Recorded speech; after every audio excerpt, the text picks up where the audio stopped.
And we'll call the Information Systems Committee to order. Clerk, would you please call roll? Mr. R. Smith? Here. Mr. Rollins? Present. Mr. Clark? Here. We have a summary of proceedings from May 7th of 2018, which I think is the last time this committee met. I do not feel comfortable in approving these minutes because I wasn't even here, and I don't think anybody here was, but I would like to accept them into the record. So I'll make that motion. Second. So we can call roll. Mr. R. Smith? Yes. Mr. Rollins? Yes. Mr. Clark? Yes.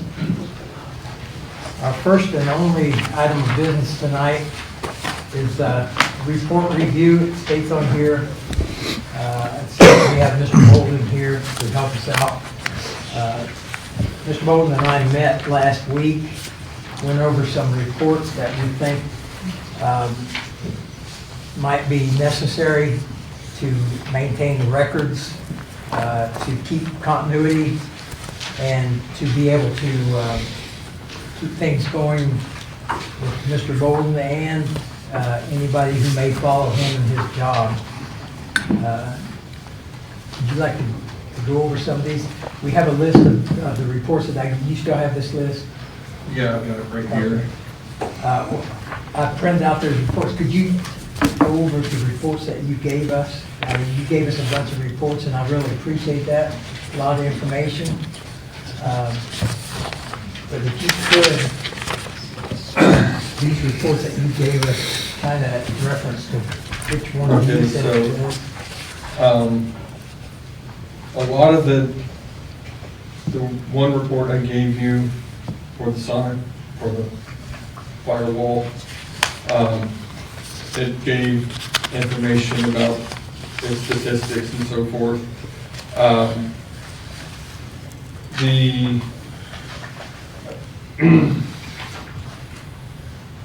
I gave you reports on the antivirus. I gave you a report of inventory.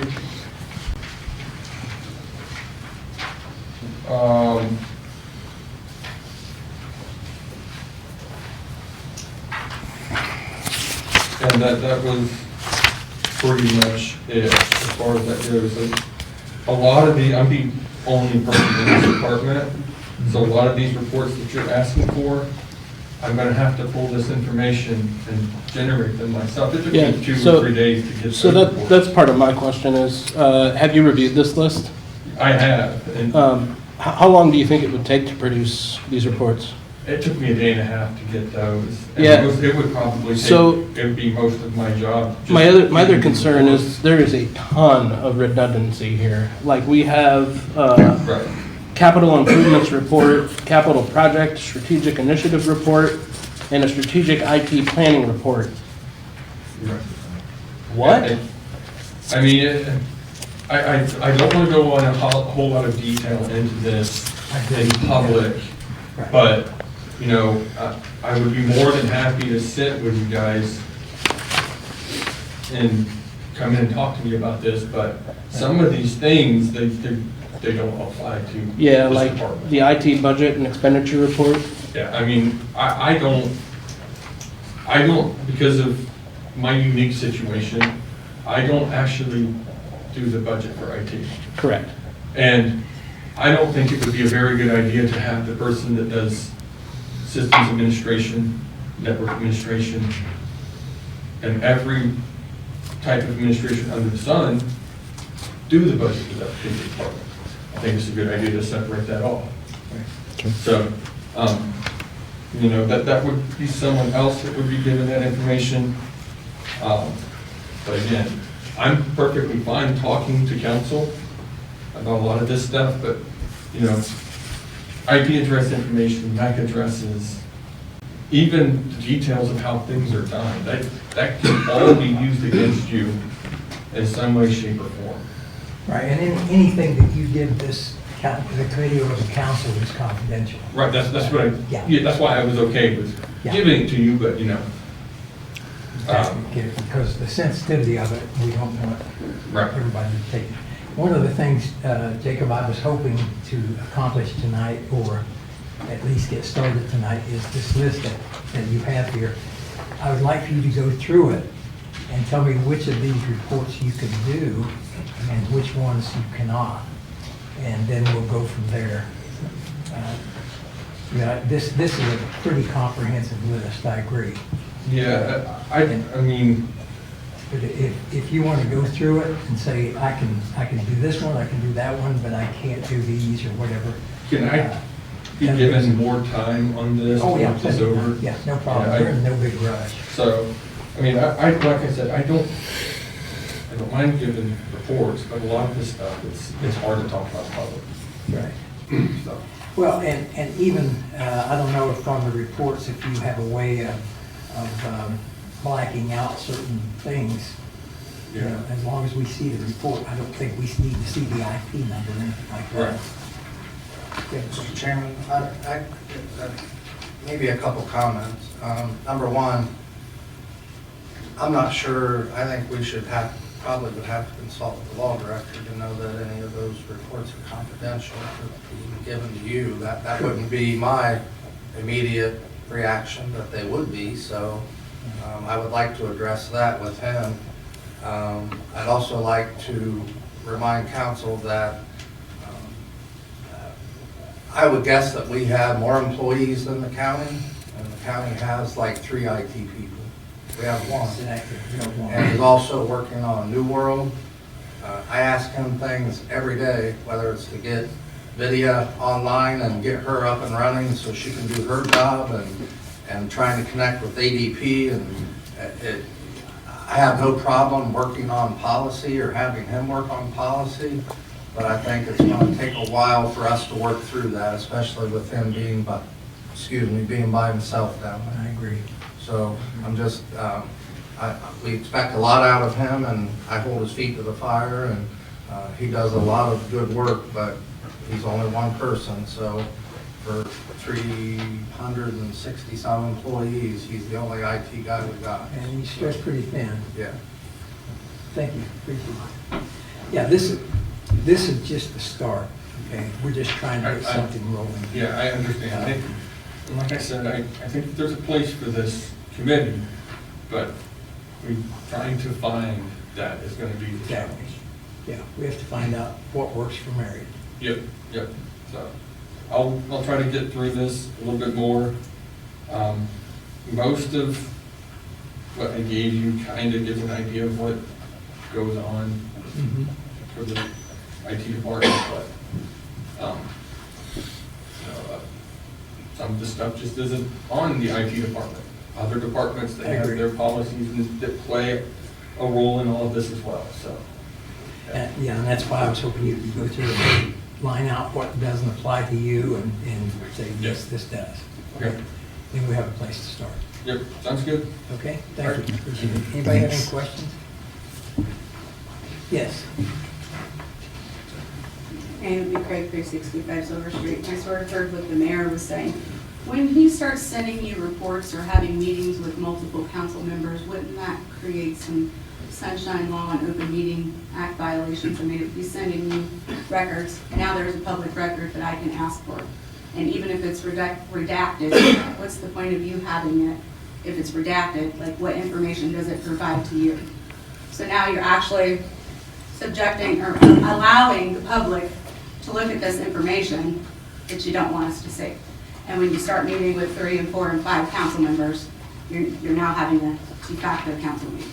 Right, well, I don't think we're talking about the entire committee meeting with Jacob at the same time. More than 2 of you is, Or just one at a time. I met with him last week. That's not a violation. have we asked Mr. Bolden if he has time to meet with 9 Yes. separate council members? And Well, he no, does. not with 9, but I'm sure that he has the option to say no anytime.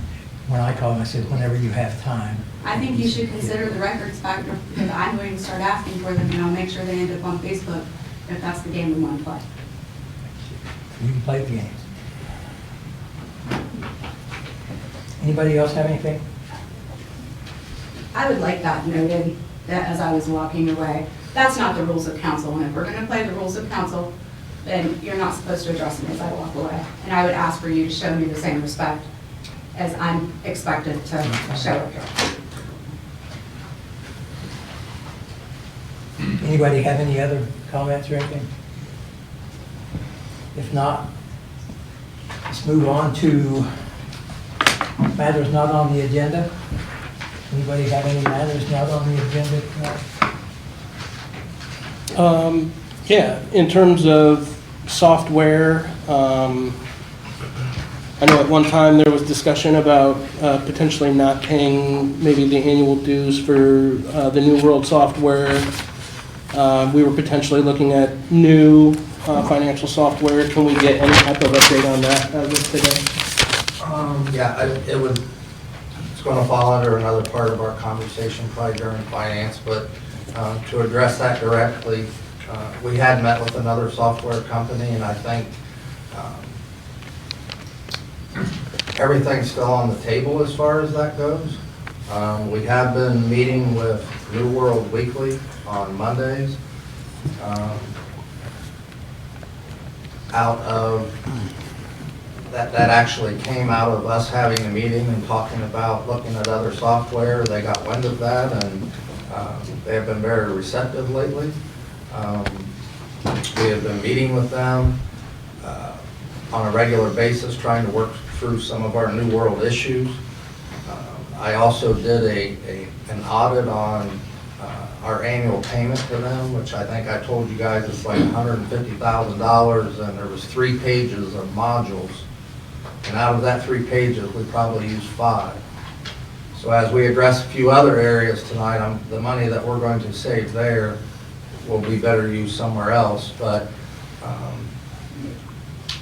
as far as New World and any kind of immediate change, I think that all of the changes we've gone through up to this point are probably let us get through that, and at some point in the future, not a long time from now, but we will readdress that again and give New World the opportunity to try to fix the issue that has been plaguing the city for at least 8 or 9 years with the issue between the reconciliations. So we're working on that. We were recommended by the county, the software system that they use, and they are no longer $1 million and some dollars to try to switch to a different financial software. So that's that. I mean, if we end up deciding to do it, it will be doable. We'll just have to figure it out at that point. So that's kind of where we're at. Thank you. Anything else? If not, we stand adjourned, 6:43.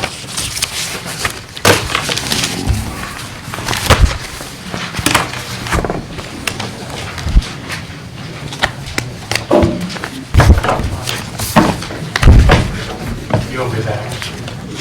Need to be back.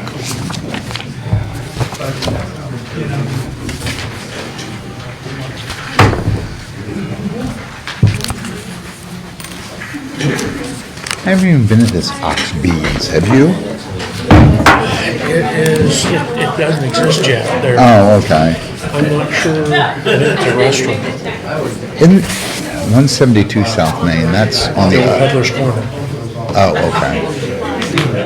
It's right across from the music shop. Yeah. That's where it's called. So, right next to someplace else.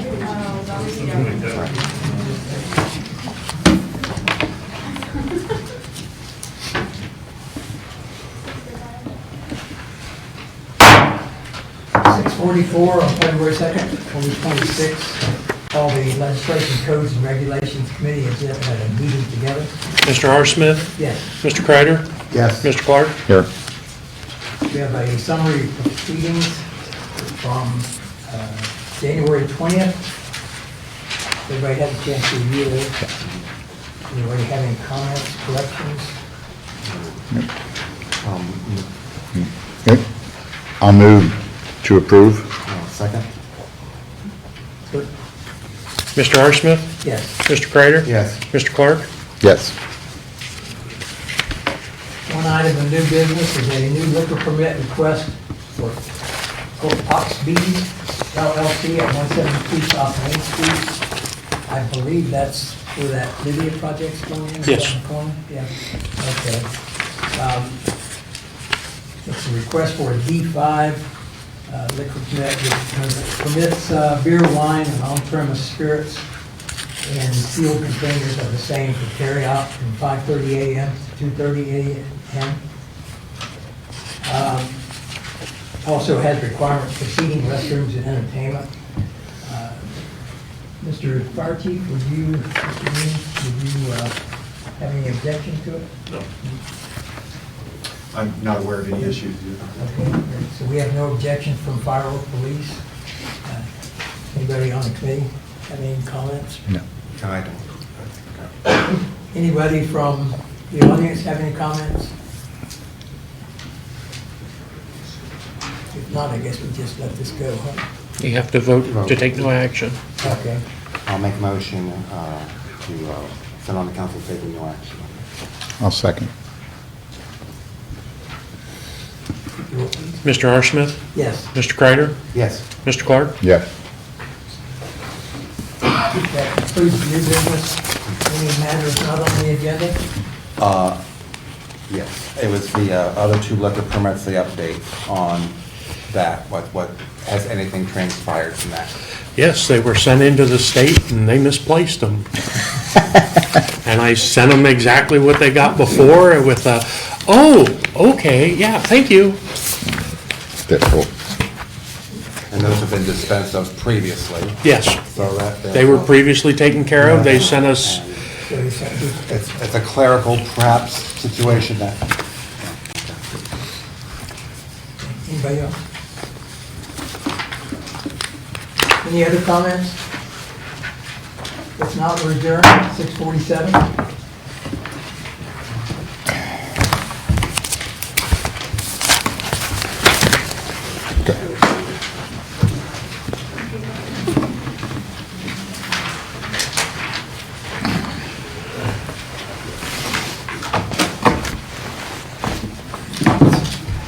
We got me down there. Yeah.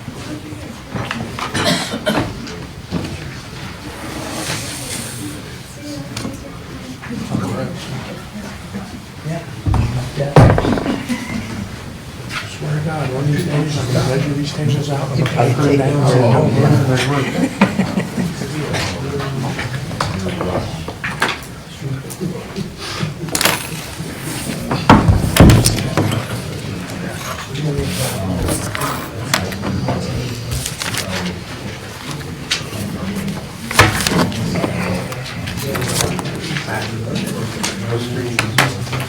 They're both at 6:45 apparently, so I guess we're the better 6:45. Yeah. That's my, yours was supposed to be 6:40, I apologize. I mean, I think so. I'm impartial. Thanks, it's good to hear from you.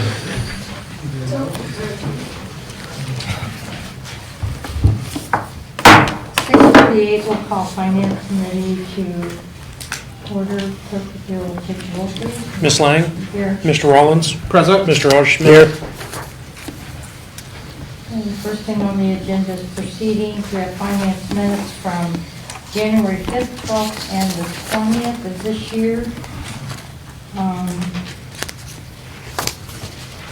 I have no questions. They've been revised, but what is new? Nor do I. I'll make a motion, we accept. Second. Ms. Lang? Yes. Mr. Rollins? Yes. Mr. R. Smith? Yes.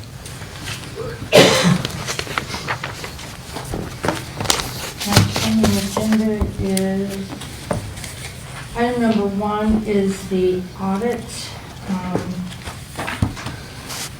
Mr. Watts, I'd ask you to do some checking for me to see if we can get some updated information. Yes, I don't have an update on the audit yet, but Vidya has reached out to them, and they were going to come down and meet with us.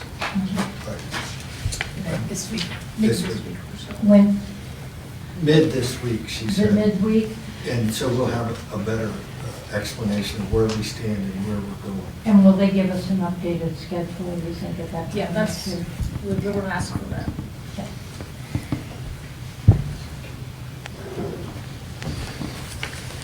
Anybody else have any questions?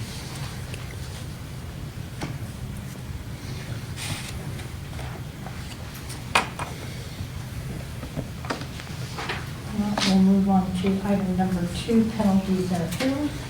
Mr. Watts, I'd ask you if you could check on that and give us an update on that also. Yes, I was in contact with Mr. Miller, Jeffrey Miller. He's from Voorhees Law Firm. They have no civil penalty matters that are pending for the city. He did prepare a audit response letter that was dated June 25th, or June 18th of 2025. I have not found that letter yet. I will dig it up. And in that letter, he sets forth all the penalty matters that the law firm addressed in the resolution for each instance. The letter also addresses other civil penalty matters that council had asked about, and that they did not address because the amounts were small enough that they didn't feel like they could do the job for us with what they charged to make it a benefit to the city. Okay. So we'll have to check on those to see where they are and outstanding. And then I guess Miranda did provide a letter in December Yes. that said that there was an acceptance of a 35%, which would amount to a check of $21,000. And we have not received that yet, but it's the IRS, so I'm sure it's on its way sometime. I appreciate you checking on that. No problem. Is there any other questions? Yeah, and I guess, did I read the email correctly that after that, there were no further penalties that were outstanding? Is that correct? I don't believe there are, but I haven't found that letter for him to say what the... I thought it was attached. Not the letter that he sent June of 2025. What was attached was the letter that Miranda sent to council in December. I think if he said if Martin could not find it, he would go back and try to resend that letter from Jim. Okay. That lists them all, if I understood it right. Because my understanding, there were 7 penalties, but they were small amounts. Correct. And so they, I don't know if there were like 4 or 5 of them. I'm not sure. And so those just, I don't think they've been paid. Well, I don't know about that. I mean, my list was not... Or abated or Yeah. appealed. I don't know as they were appealed. And I'm sure they're not abated. So it'll be just an assessment of where we're at right now. But I don't believe the IRS would not let us go without paying anything. I know I had asked for, I don't know if it was back in September, October, I had asked for her to get another transcript report from the date, which I think would have been September of 24 through September of 25, and I never received anything. Okay. So I don't know if she even requested that transcript or not, to see if we could match up some of the outstanding penalties, where we're at with them. She may have it, and it may be in our office, I don't know. We'll look for it. Okay. If not, we'll see if we can get a new one. Thank you. Sure. Is there any other questions, concerns on that item? Okay, if not, we'll move on to item number 3, which is the 2026-01 budget. We're not going to have any discussion on that until we did the quarter budget for first quarter through the end of March, and we're waiting on the response back from this auditor of state. Once we get that, then we'll know where we're going. Moving on to item number 4, Finance 8, Tax Code, if you'll read, please. Ordinance amending section 194.18A2 of the Income Tax Code as to the composition of the local board of tax review. Okay, this is coming from, from Mr. Watson, the law director. Yes, you go ahead. Mr. Watts, Deputy Auditor Watts had requested that the committee consider revising the existing Board of Tax Appeals. The Board of Tax Appeals has existed for decades, and it's made up by 3 members. 2 are appointed by council, 1 is appointed by the mayor. And you'll note in the proposed change, Mr. Watts' request was to allow 1 of the 3 members to not have to reside within the city. The purpose and intent of that change is to enable a long-serving member who just within the last month moved outside the city in Marion County, but outside the incorporated areas. And she has served on the Board of Tax Appeals for decades. And to keep her experience and knowledge as a part of the 3-member Board of Tax Appeals. So that's what's highlighted on the draft that's before you, and we're both available to answer any questions that you may have.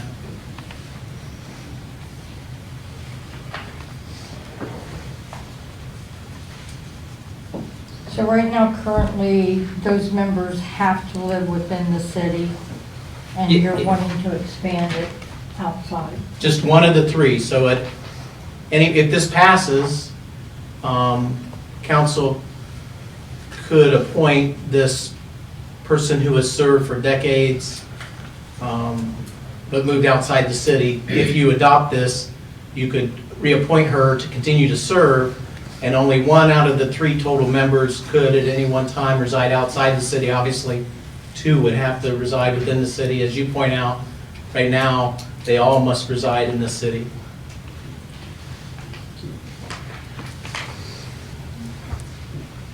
Question. How much experience do the other 2 members on the board have? So 1 other member has served for close to 20 years. And the other member has served for well over 20 years. No, I think she's 6. 6 years? Yes. Oh, the 3rd member, I was wrong, not over 20 years, but approximately 6 years.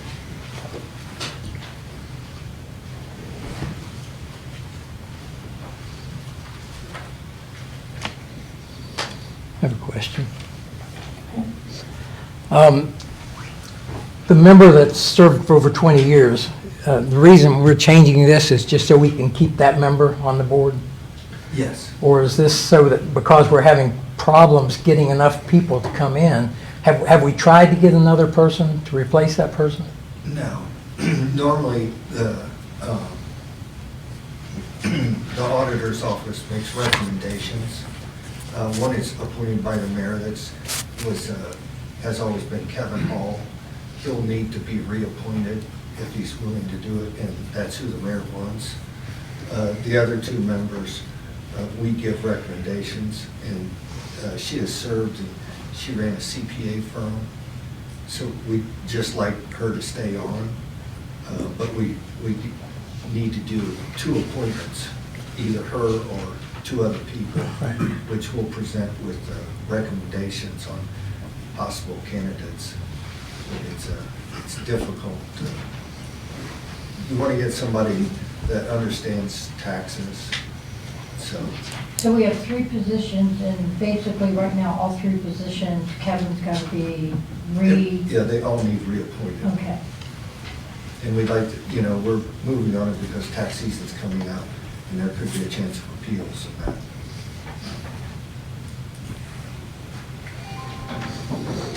Give your name and address, please. Christian Messon, 211 East Fairgrounds. Wouldn't doing this open this scenario up for other committees that you don't you don't want that to be the case, like Board of Zoning Appeals, you want them to live in the city, but we could find somebody super qualified who lives in Caledonia, and we could just say, well, they live right outside the city. So I've already done this over on the Taxing Appeals Board, so we'll go ahead and do it here. And two, I'm not aware who this person is, but after a certain time, don't they have to leave? Like eventually, she would on her own step down. And Those are all good questions. I mean, but in the past, when this has happened, by moving out of the city, you made your decision that you don't want to, that a board is not, it's important for you to do, but it's just not so important that you don't want to live in the city. So you've made your choice at that point, because we've made other people step down. Correct. Correct. So, And that would be the benefit of a charter city, yeah. because then you could appoint people outside of the city. So, Naomi Craig, 365 Silver Street. The charter city, excuse me, the charter city ship has sailed. The voters made their decision on that. So if we could stop going back to the charter city thing until it gets on the ballot again, that would be fantastic. You guys told us you would leave it alone, and that's what we were hearing, like every single meeting, charter city would be the solution to all of our problems. So please respect the will of the people. That said, who are we making this exception for? Who are we willing to change city ordinances for? Who's the person? Nobody knows? I mean, we keep saying she. Trying to pull up the name. Gene Obenauer.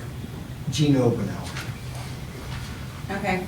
I just don't understand why we're willing to make an exception for one single person when we haven't asked around to see if anyone else is willing to do this.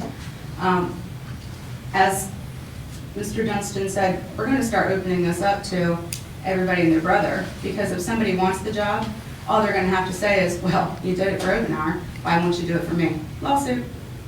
So I don't know, like, I don't know about a lot of things, but I don't understand why we, and would Charter City really have the tax board? Wasn't it just about elected officials?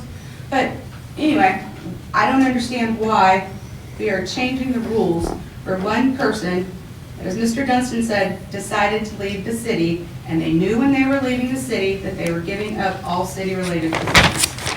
And we are starting a bad precedent by doing this.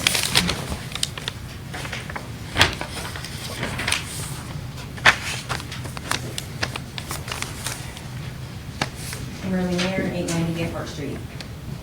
I agree with everything this gentleman just said and Naomi just said. We should not allow an exception when we haven't even looked anywhere else. It's just dumb. You allowing this exception just opens up an avenues everywhere else. This is a city council for the city, not for the county. They have their own auditor. They have their own stuff that they can't even do. Okay?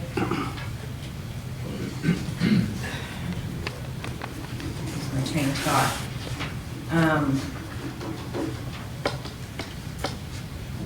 I don't know much about this charter city thing, but I'm going to look into it if it has to do with that. Because if that's the only way, then that's the way we should look into possibilities.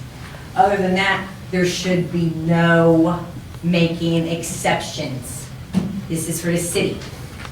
If we're going to make exceptions, then we should do it the charter way, which we'll look into that. I don't even know nothing about it.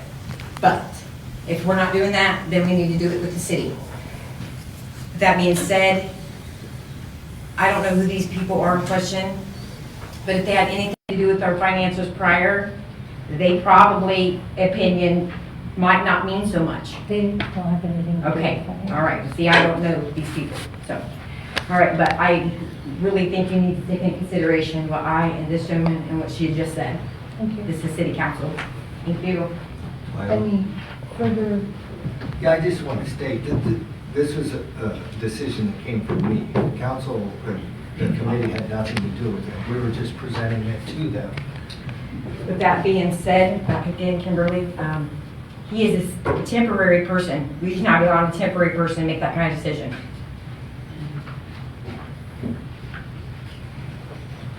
my final thought. Naomi Craig, 365 Silver Street. I spent a lot of time going through campaign financial records last fall, and if I'm not mistaken, I believe Ms. Obenauer's name appeared more than once as campaign treasurer for quite a few people. So it would seem now this might be turning into another buddy job, since we're full on allowing a county resident to hold a city position. Is this a paid position? No. So we haven't even checked to see if we can get an in-city volunteer for it. This just came to committee. Okay, I'm just Those are- kind of, I've already trying to asked come up those with- questions for okay. them to come up with a list of names. my concern is that this is gonna get sent on to council tonight with no recommendation, and then next week we're gonna hear yes, yes, yes, yes, yes, maybe a no or two, but yes, yes, yes, and it will pass. Really, Mayor, and then again, Bert, and I agree with what she just said. I don't think we should be doing a recommendation on.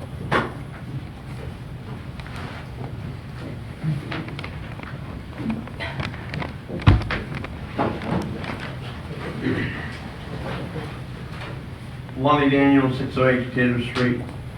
If you decide to do this, then maybe you should just do it for all three. They're unpaid positions. I mean, it sounds like it's a volunteer, so, I mean, but you should put a time limit on it maybe.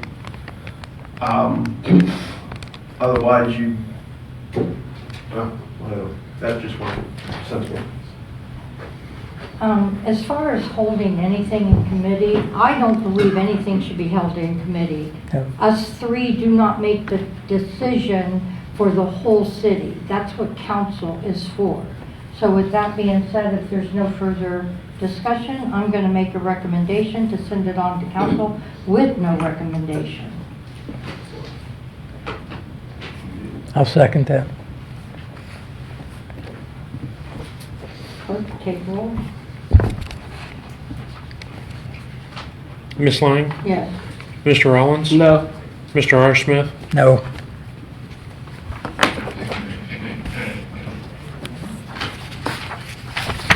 Moving on to item number 5. Finance number 9. Clerk, if you'll read, please.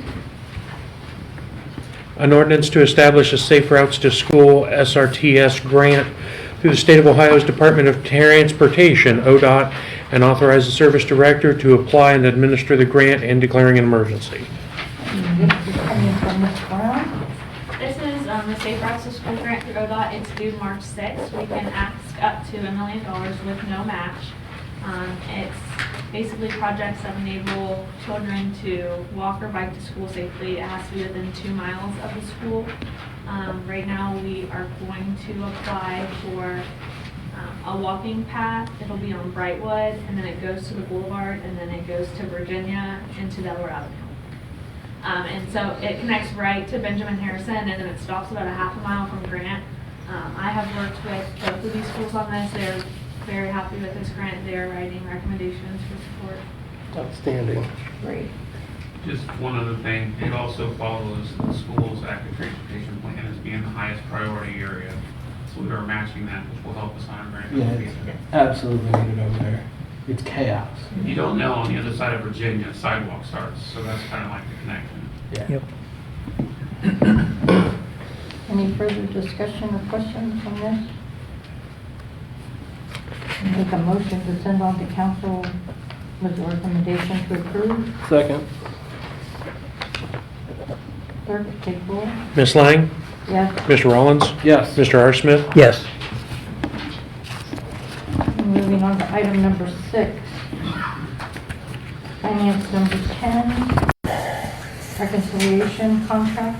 Clerk, if you'll read, please. Ordinance authorizing the auditor or director of budget management to enter into an agreement for the purchase of services to enable completion of mandated bank and book reconciliations and declaring an emergency. Okay, this is coming from Mr. Russell. I was surprised to see his name on there, but Me I was too. gonna let him run with it. That's all your. That's who sent it to me. He did, because he provided the ordinance. So, what this ordinance is in reference to is shortly after we went into fiscal caution and we're advised by the state that we had to come up with a recovery plan. And we started working on that recovery plan, which has since been an update on that. It had been submitted to the state. We have a meeting tomorrow at 9:30 in the morning, hopefully, to hear what they think of our plan. That's what the meeting is about. She really didn't give me any indication that it's a terrible plan or it's a great plan, just that we want to meet on it and talk about it. They may have an approval with some changes. I don't know yet, but we'll find out tomorrow. But I can tell you that 3 of the 4 bullet points that were listed in our fiscal caution letter all revolved around reconciliations and our lack thereof. So what we were tasked with doing and what our remedy in our recovery plan is that we would hire an outside consultant by March 1st to begin the reconciliation process for 23, 24, 25, and now 20 through current of 26. We all remember going through this process before for 20 and 21 and how long that took to get that done. We expect this process to move along pretty quickly, months, not years for certain, and we would like to get the jump on doing that. And like I said, we have, in talking with New World recently and the meetings that we've had with them, they made the recommendation that we hire somebody that possibly has worked for New World in the past and is a certified public accountant. So they provided us a couple of names of subcontractors. We got a proposal from both. The one subcontractor that we would like to contract with is a gentleman by the name of Ron Vetter. He worked for New World for 20 plus years and is a certified public accountant. We've had meetings with him via Zoom and talked through our situation, and he has been given copies of what our fiscal caution letter was from the state and what our recovery plan states that we will do. So he knows all of the areas that are going to need to be worked on, and that we would like to get started on that or have the approval so this comes out of committee and goes to council next week. So if the state says our plan's good to go, we're in a good position next Monday night or after next Monday night if it passes, to hire Mr. Vetter and get him started on our reconciliation process. Any questions? Yes, I have a question. 2 questions, actually. First, Mr. Mayor, is anyone in the administration that you're aware of ever had any dealings with Mr. Vetter? Has our administration ever had any dealings with him? As far as our administration, I do not. Well, Mr. Russell he's been here a long time. He might have been around when Mr. Vetter worked. He worked on behalf of New World, I believe he said, in like 21? Yeah. Something like that, to work on some issues that we had then. But he's never been... That's why we ended up choosing Mr. Vetter for one reason over the other gentleman that applied, because he's familiar with our situation, he's familiar with our system, he's familiar with issues that we've had with the reconciliation process. So we're hoping that gives him a leg up on being able to solve our issues. Okay, yeah, I just wanted to try to establish that there's no appearance of impropriety or anything like that. Nobody that I know of back here had any idea who he was until he was recommended to us by New World. And my second question, probably to the law director, is these expenses, and we have another one coming up here for $6,000. Would it be possible to recover these through against the bond for the auditor? These costs are as a direct result of... So I would say they would probably be in a Group B. Group A is payments to the IRS that we haven't recovered. Right. Payments to the pension funds that we haven't recovered. Payments to deferred comp, I think is the other one, that we can't recover. Those are Group A. This possibly could be Group B. I can't make any assurance, but it'll be on the list. If we can show that the auditor responsible at the time for failing to complete the reconciliation was neglectful in his or her job duties, that's a possibility. But again, it's going to be the second group. We're going to prioritize the Group A. But we will attempt to do that. It'll be on the list of recoverable items. I'm not making any assurance it will be able to be recovered. Right, it's not a decision we can make, right? Thank you. And as I stated earlier, when Mr. Rollins asked, I would like to think that the money that we're going to save in our annual maintenance contract with New World will more than cover what we're asking for tonight, plus what we asked for a week ago for ADP. What is that annual savings? It's $150,000, and we're still working through the actual modules. I mean, I know that maybe we use 5, but we're trying to verify that with New World to make sure that there's not one that's being used somewhere that we're just not aware of. So before that bill ever gets paid, we'll make sure that every module that we're paying for, we are using here at the city to further our financial condition. Do you have an idea of what the rough savings may be? I would guess 50+ thousand. Okay. Would be my guess, pretty easily. Thank you.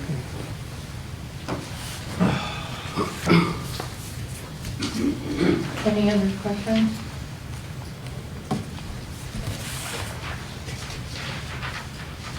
Naomi Craig, 365 Silver Street. So I'm reading over the contract, and they're going to do 22, 23, 24, 25, which we need, and we said at the beginning of 26 to get us caught up. Okay, and they're going to do SOPs. We heard that from Veritas, right? They did do SOPs. They did do SOPs? We had to have a treasurer willing to do it and an auditor willing to do it. Okay, so we got our SOPs from them. Correct. But now, they ended up costing us about $275,000, didn't they? They did. Something along those lines. Well, I was looking here, and this CPA is only charging $125 an hour, which is pretty good for a CPA. And it's not to exceed $20,000, and that's based on 80 to 160 hours, which is 2 to 4 weeks. Do we really believe that this person can get 4 years worth of, 4 years worth of reconciliations done in 160 hours? Or are we kidding ourselves on that, and they're going to be coming back with their hand out for more money because this is more complicated than what we thought? Well, I hope so, because it's a not to exceed based on the contract. So, My understanding is that there's going to be some training involved in that, and it'll fall on the auditor and the treasurer's position to help in that. Am I correct, or? Well, we don't have a treasurer, so it's not all on them.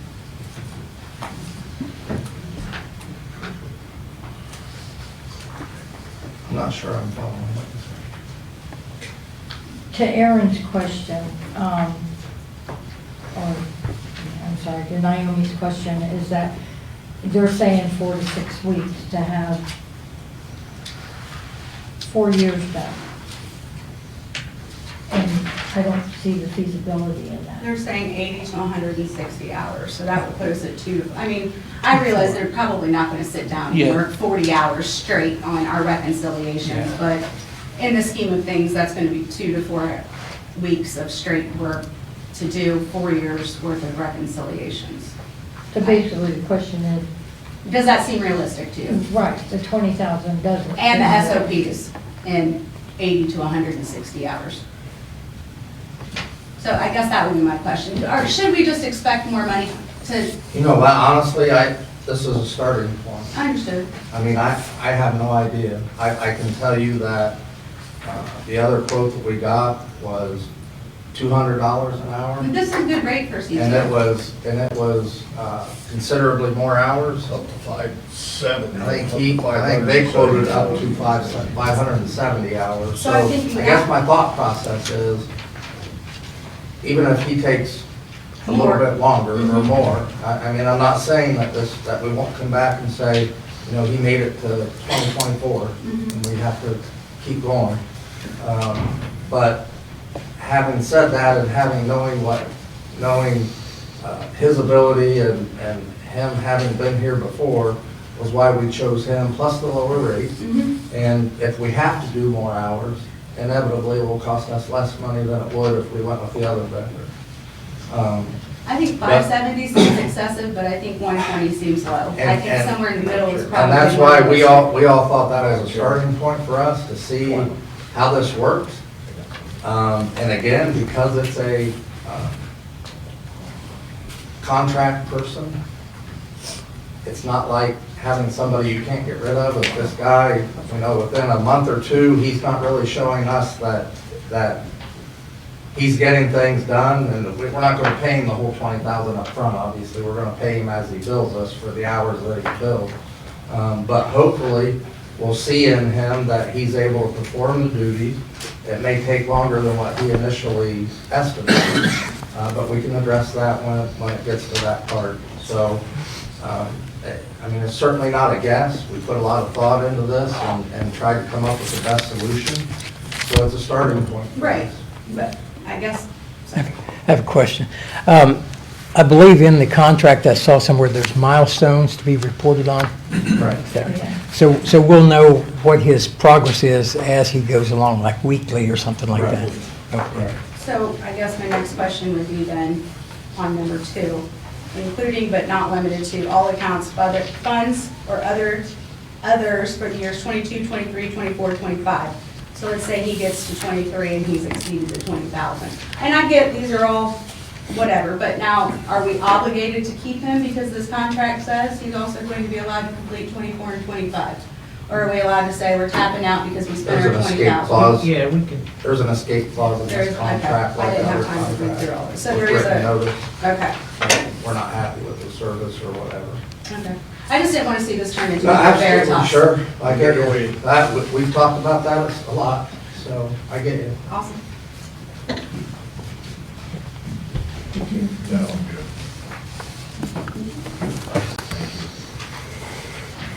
Marion, 90 Gebhardt Street.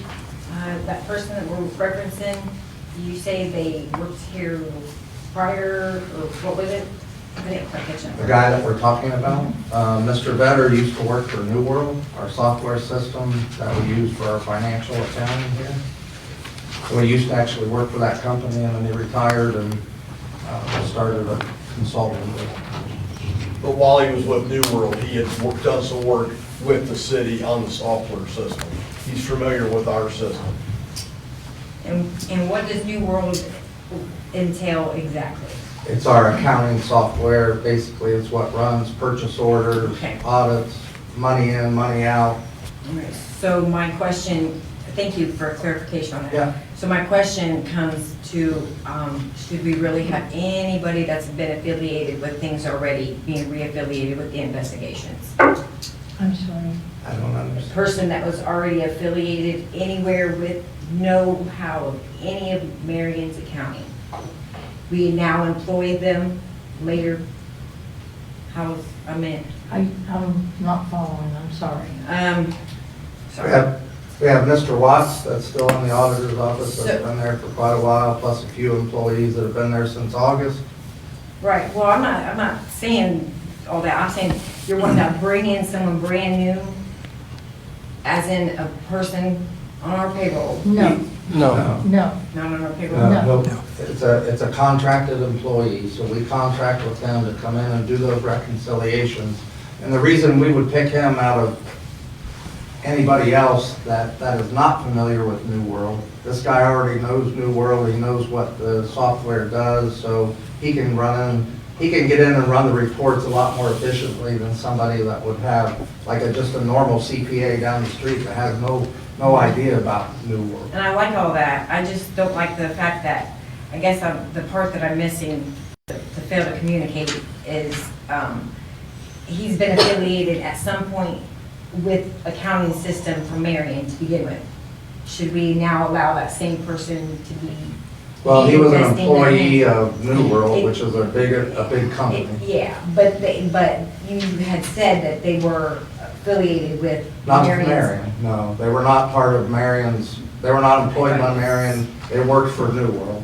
And they maybe tried to help Marion through, as a service order, try to help them through some of the issues they had back in 2021 or whatever it was, 19. Because I'm like, I'm not sure, but, So basically, I think I'm following what you're getting at. okay. So basically, if an employee here in this building has a problem with the software, they have to call New World and do a service ticket. And then New World will call you back and walk you through your problem. So that's what he was employed with New World, but he may have gotten a phone call. He may. That's where my concern comes in. This person possibly already has had their hands in. I don't think we should have anybody that's been already affiliated in new. Our money is contaminated enough. I don't think we should have anything else Thank you. going on. Thank you.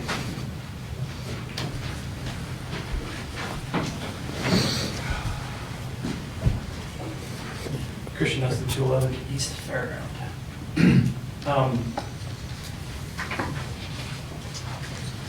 Mr. Mayor, would you say that this is, the time that we're giving him is time to get an actual look at what's going on and then give us an estimate of what it's really gonna take to get it done? Is that kind of what we're doing? Or are we saying with these hours that you're gonna get up to 160, you're hitting the ground running and we'll see you in 160 hours? I don't think there's any remote possibility he's going to get done within that amount of hours. All of those reconciliations. I know how involved at least 2 of the accounts are. The general and the payroll account will take quite a bit of time. The other 4 accounts we have will take very little time because they don't have many transactions.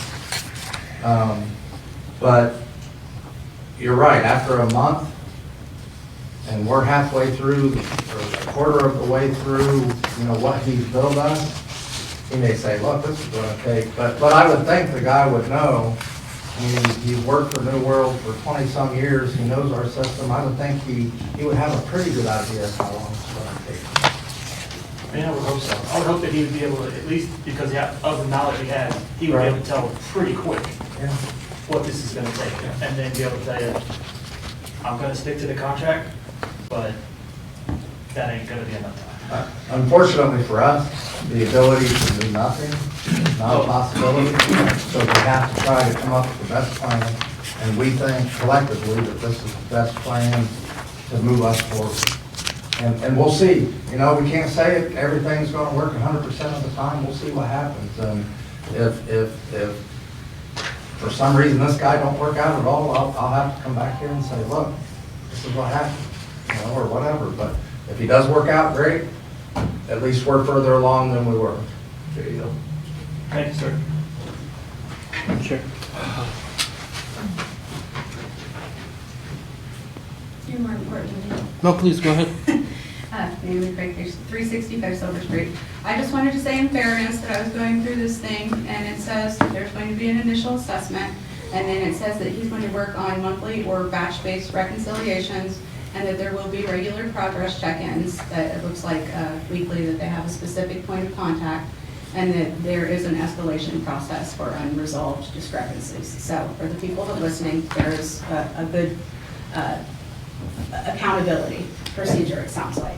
Just to expand on that a little bit. So this is one part of the whole moving system, right? So in addition to us hiring this subcontractor or this contract employee to do this, we also have training that was going to take place this week to train some people in the auditor's office and our new auditor about the reconciliation process from New World. But we found today that really our New World system needs a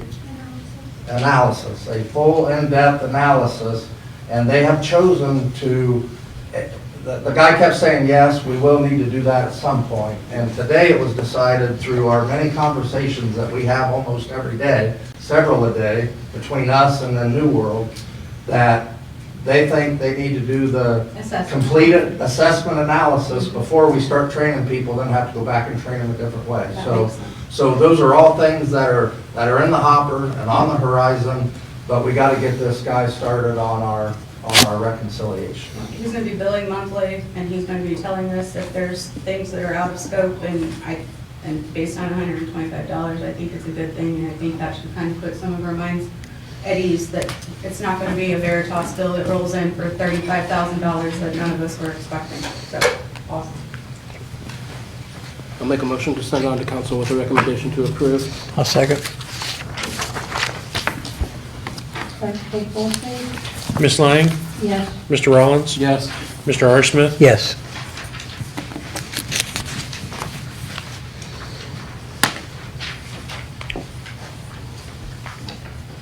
And moving on to item number 7, Finance 11. Clerk, if you go ahead and read, please. Ordinance to provide an additional appropriation as set forth herein necessary to provide for the completion of the project agreement authorized in ordinance 2026-013 in order to comply with Ohio law. That also says Mr. Russell, and I'll be glad to let him take that, but this is a follow-up to our ordinance that we did a week or so ago in regards to hiring a third-party contractor that was familiar with ADP. Again, kind of the same scenario. This guy had worked for ADP for a long time, Chad Resnick.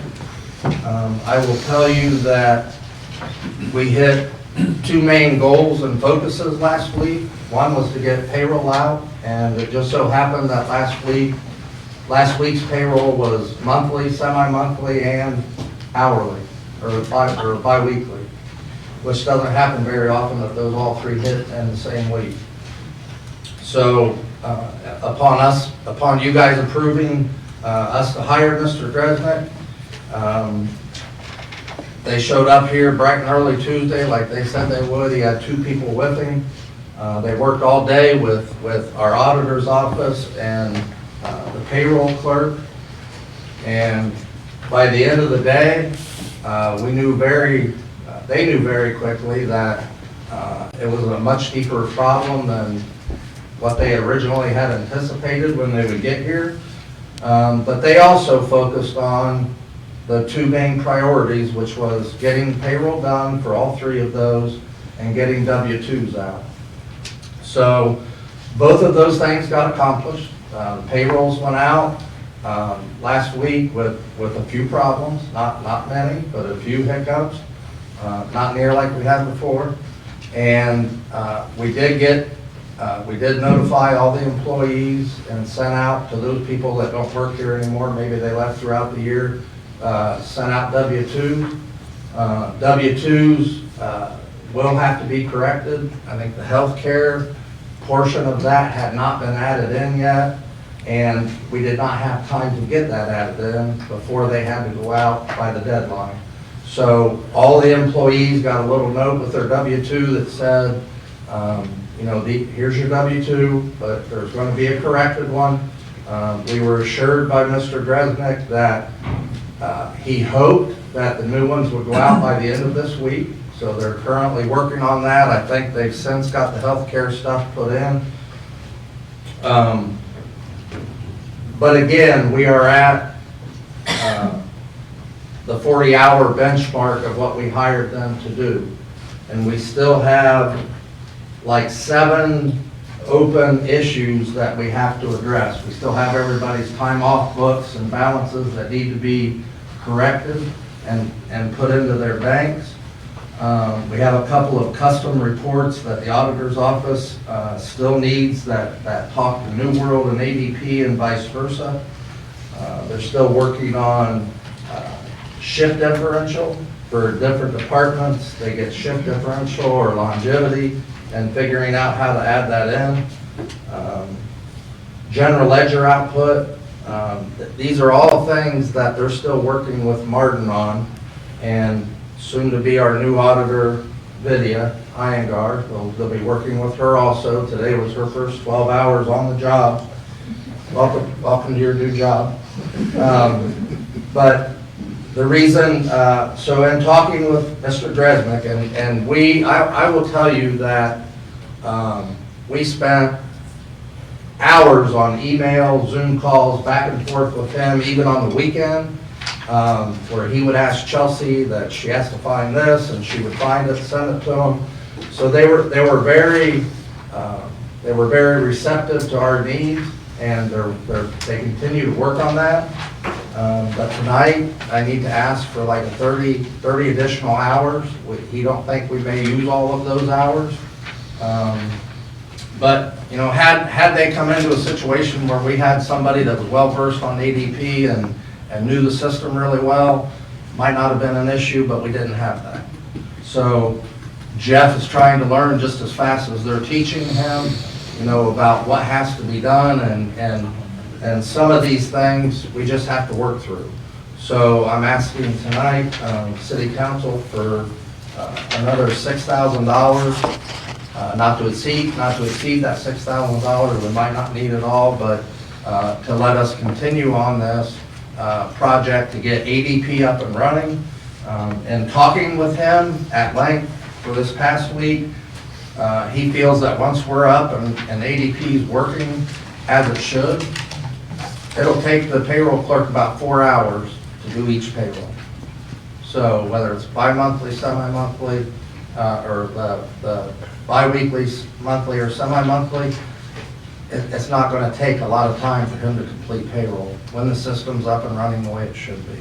So I had sent you guys an email kind of explaining all of that last week, and I don't want to blame ADP because it's not their fault.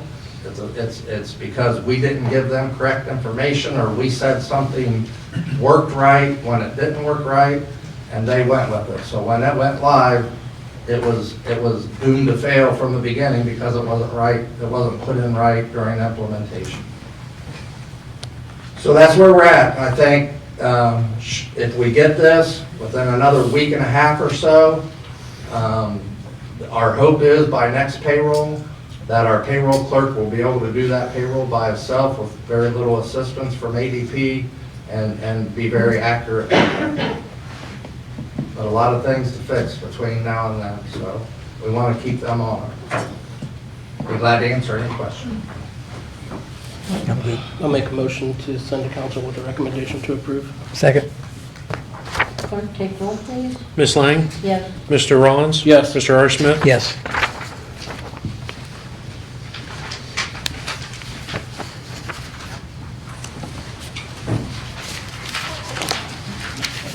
Matters not on the agenda? Please. Nope. Come on. Sean Buck, First Ward City Council. Just for some clarification, go back to item 2, penalties and appeals. Mr. Watts, I remember that letter coming in from Boyer saying they would take on certain penalties to appeal those or request abatement, and the auditor's saying the city will file those other ones. Did you say that they were not filed, or you're unsure if they were filed? I am unsure if they were filed. Okay, and you'll be looking into that? Yes, sir. Okay, thank you. Madam Chairman.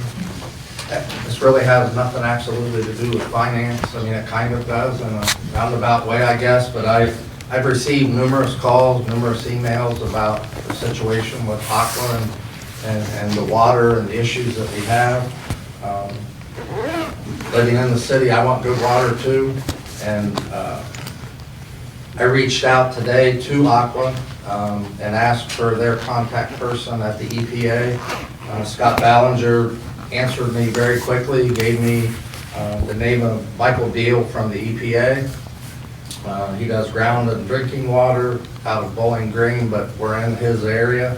I contacted him, had a very good conversation with him at length today, and received an email back from him, basically saying what a lot of people have probably already seen on Facebook or on social media, the response from Aqua, and I think there was an automated call that went out today, an email might have went out today to their customers, that this is like a rerun of December.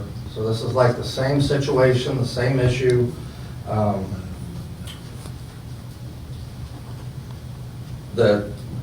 don't even know if I'm saying it right, the geosmin, the organic compound that is causing the issue is the same one that caused the issue back in December. They are treating it. I guess the EPA said if we can find any comfort at all, is that that particular type of organic compound isn't regulated where the federal EPA or the state EPA really intervenes in that. But they assured me that Aqua called them right away, told them we have the same issue going on again.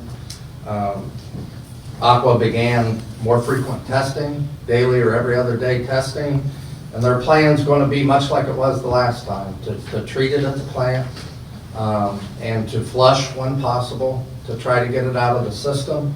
I know Scott Ballinger's hopes from Aqua is that within 2 to 3 days, they get everything flushed out again or get it out of the system to where it's not an issue.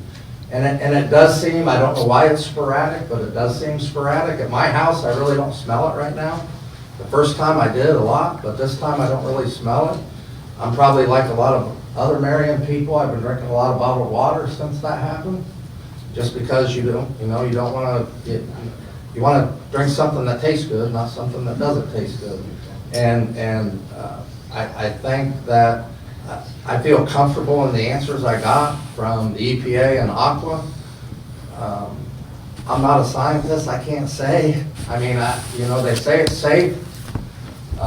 They affirm that it is safe and there's nothing to worry about there. Yes, it doesn't look good or smell good, but it's not going to cause any health issues. But I would caution our constituents to do what they feel best at. If they feel best that they should drink bottled water, by all means, drink bottled water. I have a question. Yes, sir. Do they know what's causing it, where it's coming from, or is it Well, like that's when they lightning start and- talking scientific on me, Ralph, and talk about the river flip-flopping or churning. Turning over.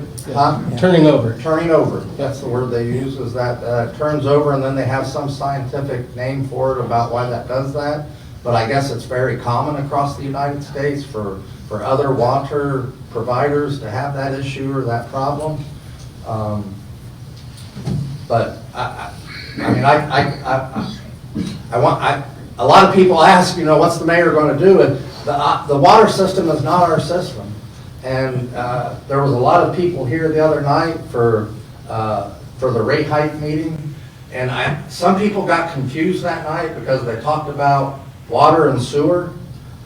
Sewer has nothing to do with the Marion, or us. So any raise that they do here, we're not going to be paying for somebody's sewer system in Franklin County or whatever. So I know the law director and I talked about that today and how that works, and we'll see what they, if they heard what our people said the other night at the meeting.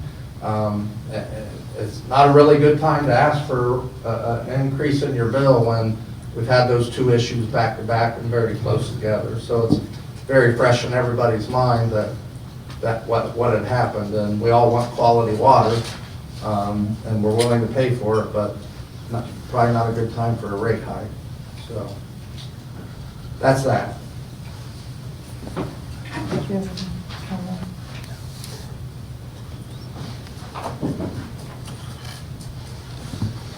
Scott Kreider, Council at Large.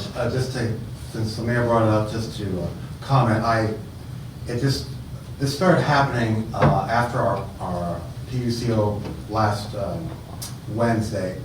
I think Friday is when it started. I thought, uh-oh. And it wasn't quite noticeable at first, and then until you tasted it, and so forth. What was kind of alarming today, well, I called about 10:30 this morning, and when I called, I had contacted about a dozen people throughout the city, just sporadically, and they had varying degrees to affirm what you had said, Mr. Mayor, that some had more strong sensation, I guess. Some had extra filtration and so forth in their own home systems. But it was a fact that Aqua, the first time back in December, within 3 hours, I had a text and a phone call about the situation. Didn't have that this time.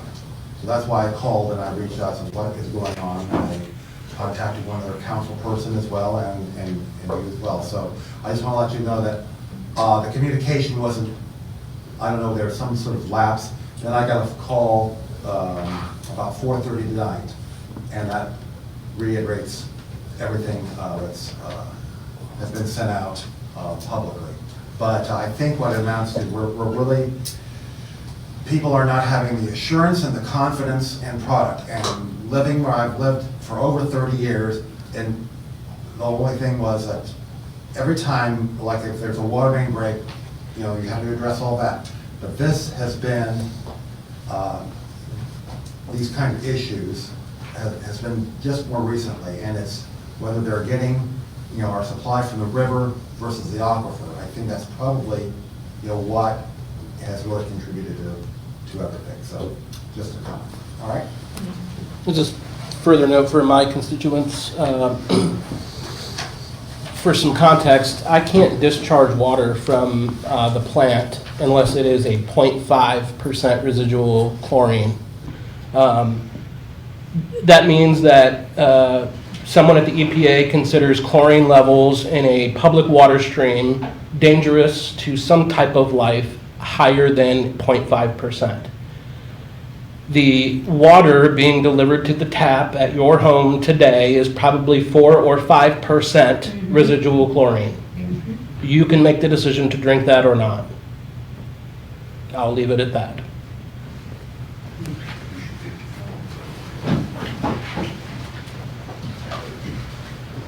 Daniel, 608 Taylor Street. After last Wednesday, I sat there and decided to sit there and pay a little bit more attention to Aqua, or at least to the present situation. And somebody did a test, which they shared with Facebook, and they said that at least at that point, our current water is like at what they call 687 parts per million. Water is supposed to be at safe levels if it's below 500 parts per million, the particulate and what's in it. 687 in the short term is safe enough to drink, but over the long term can cause things like kidney damage. I didn't much like to hear that. The other thing that got me was I don't drink the water necessarily. I sit there and use it for washing clothes and, you know, other stuff. But thing that bothered me so much is that the company itself seems to have gotten lazy, because when you read it, it's like they're supposed to pull it from the aquifers, because the city uses approximately 9 million gallons a day. And they're supposed to pull it from the aquifers. That's where they said that they got the majority of the water from. Well, then, from what I understand of it, it's like they're pulling the majority of their water from that dirty little Scioto River that runs beside their water treatment plant. The one that currently the Fed is doing a Superfund cleanup. And the other part is that I guess there was some lawsuit filed by the city of Columbus, and I don't know what it has to do so much with the city of Marion, because if I understand correctly, the little Scioto River is supposed to be outside the city of Marion, which is in the county. But if it is inside the city for some reason, are we going to have to sit there and participate in its cleanup, which means we're going to have to sit there and use monies, I guess, to sit there and help with the cleanup, or is that going to fall on the county too? I mean, I don't know if you're talking about the leachate issue, but we actually passed at council some funding to take care of leachate treatment. That's the concern out of Columbus, right, or anyone downstream from here, is if we're treating leachate, that residual goes into the stream, and then if communities downstream are using that water for public consumption, that leachate discharge is in that water stream. I don't understand why the city of Columbus is sitting there putting it squarely on us, though, because I mean, they get their water from a variety of sources, like the old Intangi, for example. I don't think they're putting it on us, but they're offering, and am I to understand they're offering some funds to put in the leachate treatment to help with the issue? So I don't know that they're blaming us, but at least they're putting some skin in the game to try to solve the issue. It's also, go ahead. It was my understanding that they did some testing upstream from Marion and downstream from Marion, and it was worse downstream than Correct. it was upstream. And that's why they're offering to help us. Because one of the only places that accepts leachate for any type of discharges is in Marion. Okay. On a side note, has anybody heard about any offers that that Ohio Health is trying to make for the hospital they want to buy? I heard that on from the Marion Star, and heard that 10 TV News.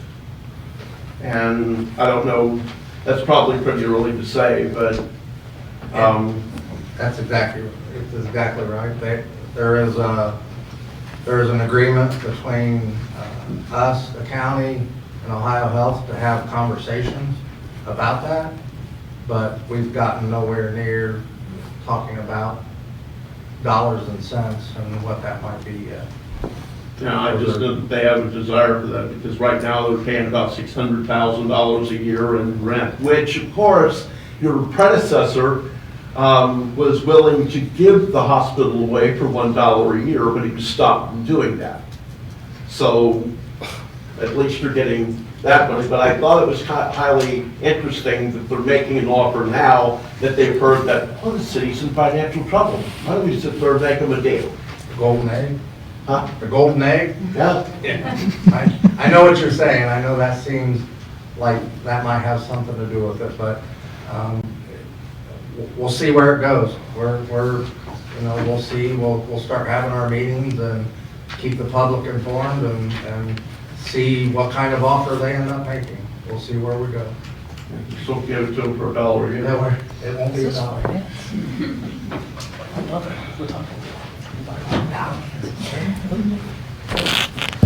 Name of Craig, 365 Silver Street. Just back to the water briefly, because I know it's just finance. My concern is, my son and I just did a report on Flint, Michigan, so the whole water thing. You said 3 to 5% or 45% basically acidity from, I guess. Residual chlorine. Bleach is a base. Yep. We have a bunch of lead lines, lead water lines in this town, and I can't imagine that that would be a good thing. And I guess it would be, Mr. Russell, is there a point that we can, like, I know this has only happened twice, but is there a point where we can say, like, I know this is a natural occurrence, but we can say, hey, the quality of water in Marion is, and I know they're probably gonna want their 21% to do it, but can we say, like, as a community, like, the water is not acceptable and do anything about it? Or, I mean, I know it's only happened twice, but if it keeps repeating, is there something, like, as a community, we can take a step to say, hey, Aqua, you need to do better and not charge us 21% extra. I think there's always an ability to make our displeasure known. So my answer would be yes, there's always some venue we can take our complaints to. And I think just the discussion this evening from Mr. Rollins and Mayor Collins in regards to the actual water content, that's helpful when we learn things about, it shouldn't be above 0.05%, Right. and indications are it's 4 times that or more. So, it's collecting that data gives us the materials that we can make a difference later. Yeah, my son smelled like a swimming pool the Yeah. other day when he got out of the shower. And then I have actual slime in my humidifiers that I clean out every few days. So using the tap water is like creating a calcium slime nasty thing in the humidifiers. So, and that's been going on for weeks, even after they told us the water was clean and safe. So.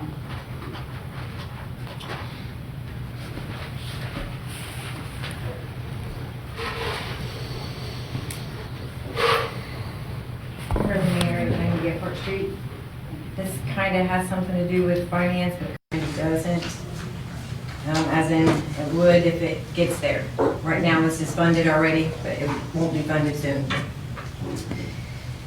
So, I wanted to just bring it to the attention of the council and anyone else. We, the residents of Marion, were not properly informed about the flock safety cameras. The installation. The grant funding is due to expire on that soon and was used to implement 34 camera units that the Marion Police Department have placed or had someone placed throughout the county, making us one of 3,000 plus, approaching nearly 4,000 law enforcement agencies across the country currently using them, making Flock system a centralized database. All the while, they are currently sharing real-time location on everybody that drives by. Oh yeah.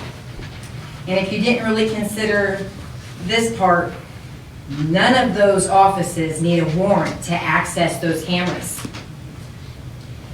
Flock Safety no longer contracts or anything to do with Homeland Security.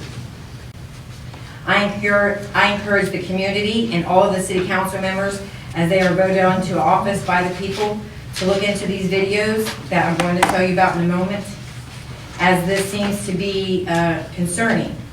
Things that can go along with the good that the cameras that are capable of doing. I know Marion Police Department has some statistics that can reference how good they are. You know, we have a local boy that was found in an adjacent state. I get that.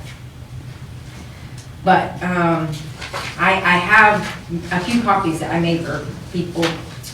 But I want to reference, I'm going to bring your attention to a few videos, and I'm referencing clips of this videos right now. That way people have a tidbit to go look into this information. These cameras are designed to detect and track people, as well as not just cars and plates.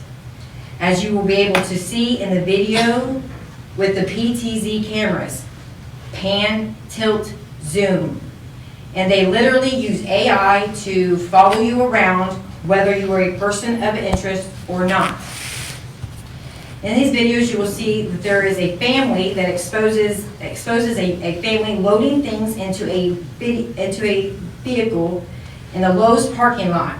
They have a baby, and they're, you know, the person trying to do harm, if a person was to do harm, they could use the license plate number and cross-reference the data with the data breaches that go along in businesses, and get the address of that very garage that that vehicle is going to be stored at. And the items that you just bought, no longer the child that you see carried in. You see, compromised data can be various sorts. Examples are license plate numbers, email addresses, phone numbers, hashed passwords, and in some cases, your actual home address. Some breaches are attributed to third-party software. Another example, this is a second example, I have two. A couple is arguing on a street in Atlanta in a market. You think it's no big deal. It's anonymous that this camera's picking up this information. Wrong. Because within 2 minutes of OpenAI source intelligence using a commercial facial recognition engine, you can find out that one of those people in the video just finished medical school, and the other is dealing with chronic IBS. And the couple also just had a baby last year, and pretty concerning debt-income ratio. It also shows they drove 45 minutes away from home to attend church. You think this is scary? The guy on the video says, yeah, it's creepy, but he's trying to show just a fraction of the information that anyone in the world with access to a commercial search engine has had regarding anyone attending that said market in that example. AI is always listening, and with this information, they can have these drones and zoom in with loud noises. You know, a baby crying, kids screaming. birthday parties, balloons busting. Next thing you know, you got a camera. It could happen, yes. We are not the only ones, or I say we, I mean I guess, there is others, but I'm the one here right now, are not the only ones bringing this attention to the matter. Other communities are as well. As in the United States, senators and representatives, they have drafted an official letter to open an investigation that highlights the national security risks associated with its findings. I encourage you to look up these videos. Some are a tad lengthy, one was 40 so minutes, but they're worth the watch. Verify for yourself, and let's get these cameras taken down. If they are gathering the data, there isn't anything protecting that data from anybody else who wants it and wants it bad enough. That being an example, the videos, that guy goes in there and does all this, right? Example, he is on YouTube video, his name is Ben Jordan, BENNJORDAN. Video clip A references, these are the words, it says, "This flock camera leak is like Netflix for stalkers." 12/22/25. Video clip 2. "We hacked flock safety cameras in under 30 seconds." November 16th, 2025. There's another one from ABC 7 News out of the Bay Area, February 1st of 2026. This video clip name references Mountain View officials allege federal state agencies accessed flock safety camera data without consent. Point of order. And one more, and then I'll be done, because this is important. This information's already out there. It's better suited than it's on agenda for the council. I get it, but I'm putting this out there so it can go to the council. That's why I'm doing it at a committee. The last one was the video from the NBC News, November 1st, 2025. Video clip D references police camera system tracking billions of license plates caused some pushback. So please, please, please watch these videos. I stated at the beginning the funding is running out soon, but Police Chief J. McDonald seemed determined on a prior council meeting in November that they will find funding to keep this at all costs. And I did this at this meeting so it can be brought to council. I'm not sure what council it has to go to or what committee. I'll have copies for all of you. All of you. Because I want all of you to look into it. I didn't change the staple them, but I want everybody to be able to look at it. I only have 25 copies, so I'll just lay a few up here, and you guys can take them and make copies.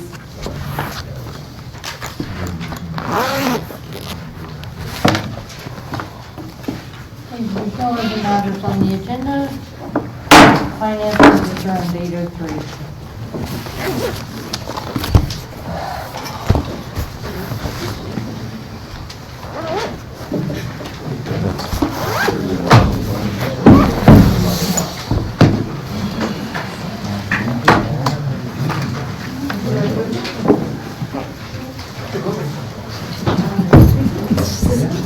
Thanks.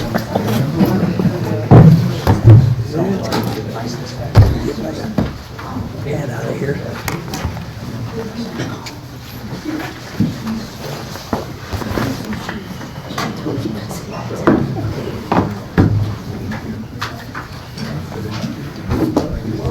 Right.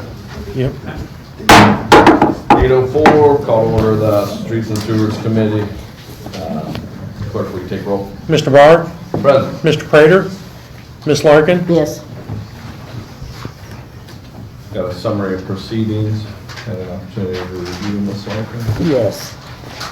Any recommendations? No, I'm glad to see that they're doing more cities, or more streets in the city No, than what they this used is to. this is for the minutes. Oh, okay. Have you had a No, chance but to yeah, review? they're good. I'll make a motion to approve. Would you like to second that, Ms. Larkin? Yes. You'll take roll. Mr. Barr? Yes. Ms. Larkin? Yes. Okay, new business. Item 1, here you go, Mr. The auto tax resolution, if you'll read. Resolution authorizing and directing the mayor to apply to the Marion County Commissioners for monies delivered from the automobile license tax and declaring an emergency. Okay, this is an annual routine piece of legislation where we get our $5 from every transaction over at BMV. Goes to the county commissioners, we put in to receive it.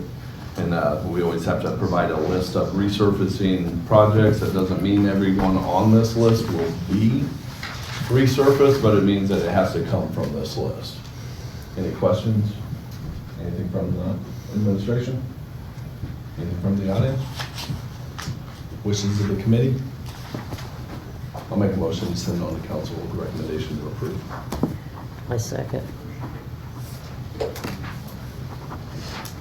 If you'll take roll. Mr. Barr? Yes. Ms. Larkin? Yes. Okay.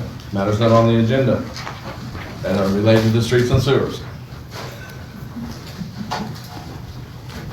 And trade 365 Silver Street. Yes, ma'am. I know the weather is horrible, and I don't expect you to put speed bumps on my street right now. I'm just hoping you haven't forgotten about Silver Street, Right. that's all. We could put snow bumps there though.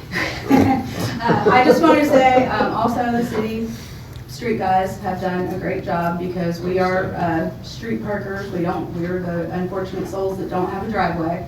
So I swear every time we leave that they are plowing a spot and getting it, because it's melting and freezing and melting and freezing, and they're cleaning out spots for us, I swear, every day. So thanks guys and gals that are working on that work.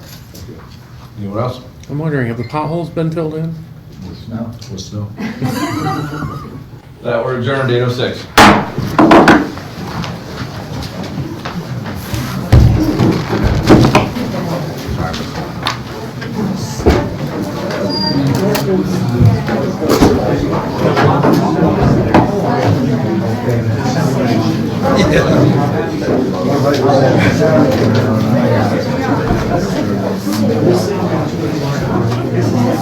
Yeah.